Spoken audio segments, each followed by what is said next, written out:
আসসালামু আলাইকুম ওয়া রাহমাতুল্লাহ। আজকের ভিডিওটা খুবই গুরুত্বপূর্ণ হতে যাচ্ছে, কারণ যারা সত্যিকার অর্থে খামার দিতে চান এবং এই খামারকে দীর্ঘদিন যাবৎ টিকিয়ে রাখতে চান, আজকের ভিডিওটা মূলত তাদের জন্য। ভিডিওটা না টেনে সম্পূর্ণ ভিডিওটা দেখতে থাকুন ইনশাল্লাহ। আজকের ভিডিওতে খুবই স্পেশাল কিছু আলোচনা করা হবে। সেই সাথে আগে বলে রাখি, আমি দীর্ঘ 3 বছর যাবৎ পাহাড়ি দেশি মুরগি এরকম খাঁচার মধ্যে পালন করতেছি। সেই সাথে এই পাহাড়ি মুরগি পালনের আগে 2 বছর আমি দেশি মুরগি পালন করছিলাম, তাও এই খাঁচায়। আল্লাহর অশেষ রহমতে এ পর্যন্ত আমার বড় কোনো ধরনের দুর্ঘটনা হয়নি। তাহলে আমি আপনাদেরকে এখন বলতে চাই, যদি আপনারা খাঁচায় দীর্ঘদিন যাবৎ মুরগি পালন করতে চান, অর্থাৎ দীর্ঘদিন যাবৎ এই সেক্টরটাতে টিকে থাকতে চান, তাহলে এরকম খাঁচায় মুরগি পালন করলে ঝামেলাটা একটু কম হবে।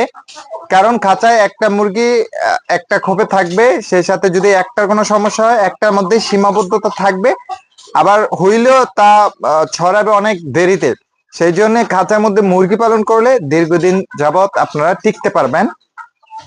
আরেকটা কথা বললে বুঝতে পারবেন, খাঁচায় অনেকে মুরগি পালন করতে চায়, কিন্তু সবচেয়ে বড় যে চ্যালেঞ্জটা সেটা হচ্ছে খাঁচার মধ্যে বীজ ডিম করতে পারে না। আজকের এই ভিডিওতে আমি আপনাদেরকে দেখাবো যে কি রকম খাঁচা বানালে এখান থেকে বা কি কি করলে এখান থেকে আল্লাহর অশেষ রহমতে 85%-এর উপরে বীজ ডিম পাবেন, যেটা আমি পাচ্ছি। কিছু জিনিস জানলেই কিন্তু আপনি এখান থেকে ভালো পরিমাণ বীজ ডিম পাবেন। আর যদি একবার খাঁচার মধ্যে বীজ ডিম পেতে পারেন, তাহলে কিন্তু আপনি খাঁচায় মুরগি পালন করে অনায়াসে লাভ করতে পারবেন। চলুন আমরা ভিডিওটা শুরু করি।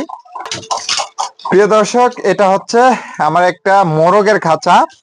এই মোরগের খাঁচার সাথে আমি একদিন পর পর মুরগি ব্রিডিং এ দেই, অর্থাৎ যে মুরগিটা আজকে দেই সেটা আগামীকালকে না দিয়ে তার পরের দিন দেই।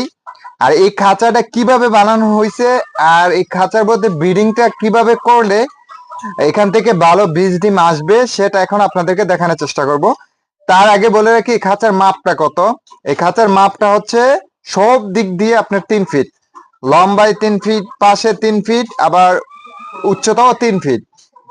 এরপরে এটার মাচাটা যদি আপনি দেখেন প্রতি 5 ইঞ্চি পরপর একটা করে আপনার বাঁশের দেওয়া হয়েছে, যাতে কইরা মোরগ যখন মুরগির সাথে ব্রিডিং করবে, যাতে খাঁচাটা আপনার ভাইব্রেট না হয়।